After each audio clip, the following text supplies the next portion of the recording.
Hi, this is Vanessa from Take a Bow. You can also find me on Etsy at Bows by Me Too. Today we are going to be creating this really cool wreath bow. These bows are super fun to make and you can use them for lots of different home decor. You can use them for gift baskets. You can use them for wedding services. You can use them for lots of fun things. Alright, some of the things that we are going to need to create this bow today are scissors. You're going to want to make sure that your scissors are really sharp because at the end of the ribbon there is wire and you're going to be able to want to make sure that your scissors can cut through that wire. You are also going to need 2 chenille stems. These ones are 12 inches long. These ones I got at Hobby Lobby, and I prefer Hobby Lobby's pipe cleaners the best because they're more fluffier and soft as opposed to the ones I bought at other craft stores. You are also going to need a zip tie. You can use either an 11-inch or an 8-inch. I would use this 8-inch, but I'm going to use the white one today because it matches the ribbon that I'm going to be working with. So that's why I chose this one. I don't have any more 8-inch in the white, so we're going to use the 11-inch.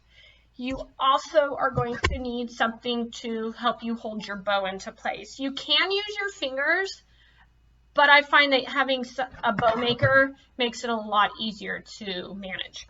So you're going to need one of these, or you can use the bow dabra because it also helps you hold the ribbon into place. I haven't used this one yet. I got it at Hobby Lobby. I used my 40% off coupon when I bought it. But you can use this one as well. I'm going to use this one. I like it better because it has the inches on the side, so I don't have to use my measuring tape as often. All right. The next thing you're going to need is some 2.5-inch ribbon. You want to make sure that your ribbon has wire edge on it.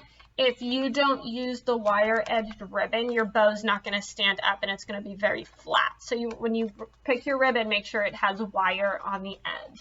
Okay. All right, that's it. Let's get started. So I'm going to move the camera down just a little bit so you guys can see what I'm doing. All right. So the first thing I'm going to do is open up my ribbon. I'm just going to cut that plastic. Set that over there.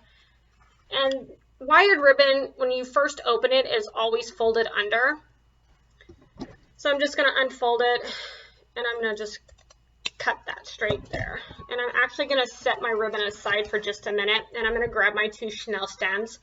What we're going to do here is we are going to actually twist them together.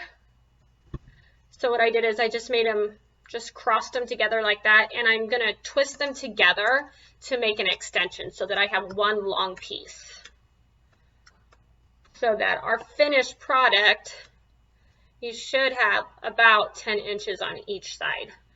So what I'm going to do next is I'm going to match up my ends. And I'm only doing this just to get it ready for whenever I need it. That way it's just ready to go. And I'm going to crease it right at the edge so I know right where the middle is, because this is where I'm going to put in my, right in the middle of my zip tie. So I'm going to set that off to the side for now. Okay. So the first thing when you're making your bow, you have to decide how long do you want your tails to be. On this bow, I'm going to make them 15 inches. So what I'm going to do is I'm going to take my ruler and I am going to measure 15 inches, and then I'm going to tack on 1 more inch. So I'm going to go to actually 16 because that is the spot that I'm going to put in between my bow maker that's going to hold it into place. So what I did was I twisted the ribbon and I laid it right down in between the 2 wooden dowels on this bow maker. So with the bow dabra, you would just slide it in between the 2 pieces of plastic there. All right. So what I'm going to do is I'm going to make this bow about 12 inches wide. So I'm going to measure each loop out to 6 inches. And that's why I like this bow maker better, is because it says 6 inches right on top of the wood. So I'm going to measure it out to 6, and then I'm going to just put it in between the dowels. And once I have it in between those two dowels, that's when I'm going to give it a twist like that. And I'm going to have it facing this way. Oops. And then I'm going to do it again to this side. So I'm going to measure it up to the 6-inch mark. I'm going to use my finger to help guide it, make sure it's right where I want it. Yep. And then I'm going to twist it while it's in the dowels and press it down really nice and firm. Okay. I'm going to repeat that step. So I'm going to fold it back over in between the dowels, make sure it's even. So I'm going to make sure it's also 6 inches. And then I am going to twist it again and hold it flat. Okay. Then I'm going to repeat that step another time on this side. So I'm going to do 6 inches. Yep, measures right. And then I'm going to twist it inside the dowels so that it faces my ribbon, the back side of my ribbon. And then I'm going to do it one more time. And I am going to measure it to 6 inches. I'm going to twist it in the middle, flatten it down. I'm going to do it one last time on this side. So you should have a total of 3 bow loops on each side. Okay, once I've done this step, I'm going to kind of straighten it out just to make sure everything looks good.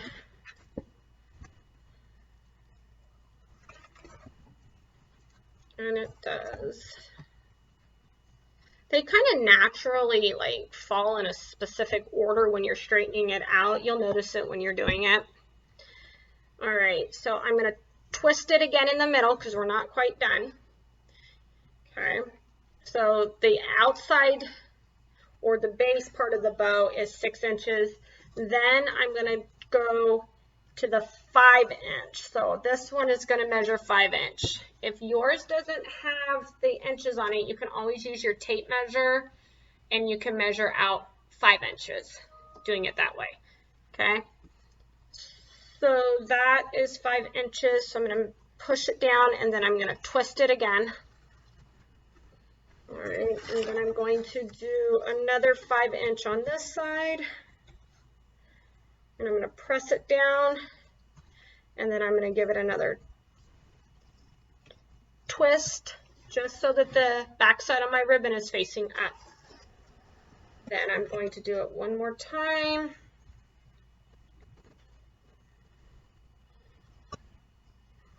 Yep, measures up. And then one more 5-inch.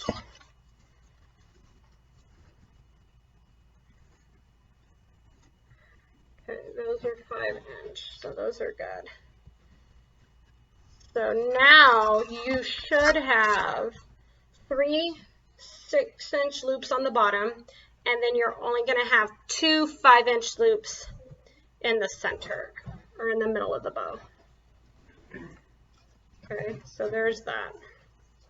Now this is the top part of the bow, and this one I'm only going to measure at 3 inches. So that's looking at my measure. Yep, 3 inches.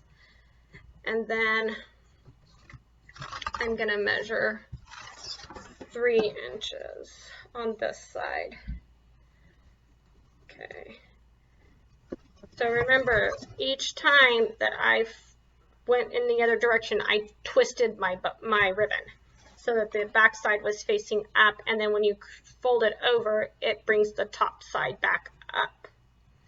All right, so I'm going to actually pull that off, get rid of it. It's kind of hanging down now. So once your bow is all on the bow maker, you can look at it and you can adjust it and see if all your loops look straight, which I feel that mine are. So the next thing you need to do now is grab your zip tie. Okay. And what you're going to do, I'm going to turn it around so y'all can see it. Okay.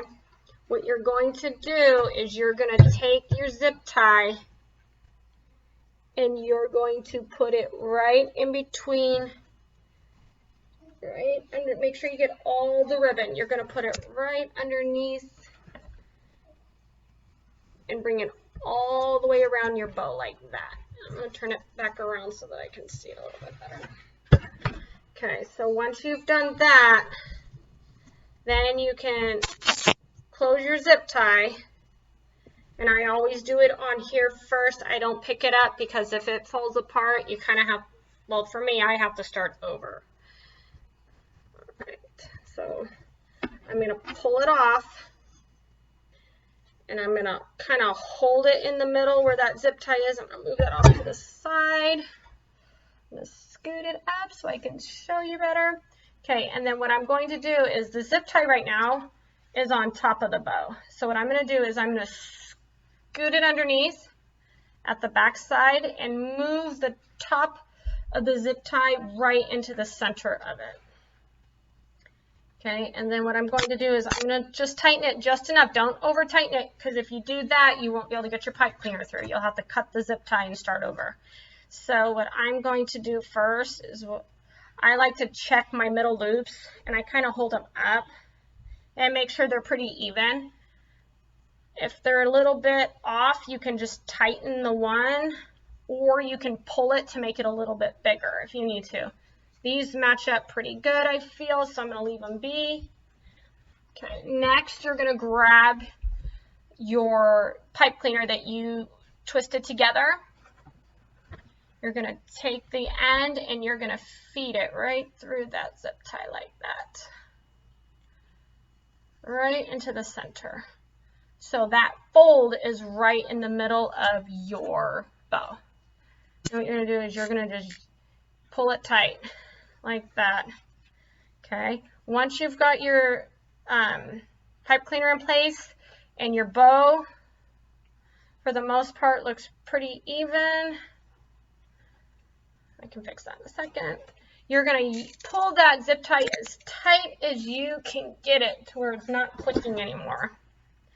Okay, and then what you're going to do is take your scissors and cut it off just about like that. You can do a little bit more than that if you want. I'm going to take off just a little bit more. Like that. Okay, and then what I'm going to do is I'm going to fold this pipe cleaner down just a little bit like that, so it's kind of looks like you're holding like a bouquet or something of flowers. And then this is the fun part. It kind of looks all squished up, okay? But this is where you go in and you can fluff it. Some bow makers use a fluff box. I don't have one of those, so I just hold it in my hand and I fluff it as I go. And you can rearrange the bows in whatever style you want. So I'm going to just keep arranging it to how I think a bow should look. I'm going to pull that because I don't want, yeah, much better.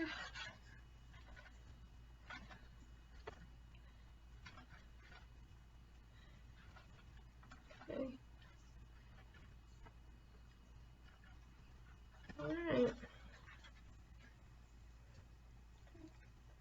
All right, I think that looks pretty good. So there it is. You can do a little bit more adjusting. Okay, the next thing that we need to do is we need to even out these tails. As you can see, one of them's super long, the other one's short. So what I'm going to do is I'm going to take my scissors and I'm going to cut that one to the exact same length as this one. Okay. Now you have two options. You can either leave them like this, or you can cut them in a V. Some people call it a dovetail. I just call it a V cut just because it's easier to remember. So what you do is you just fold your you don't have to put a crease in it, but just kind of bring the two ends together like that, and then cut it in the shape of a V toward the wire, and then you can get that effect on your bow if you want it, or you could just go with the straight edge. This bow right here is really popular in my Etsy store, and I sell a bunch of these ones with the straight cut. So I'm not going to cut this one. I'm going to leave, and I'll end up cutting that and making it match that. But that's how you make a wreath bow. If you have any questions, feel free to leave them below in the comments. Thanks for watching.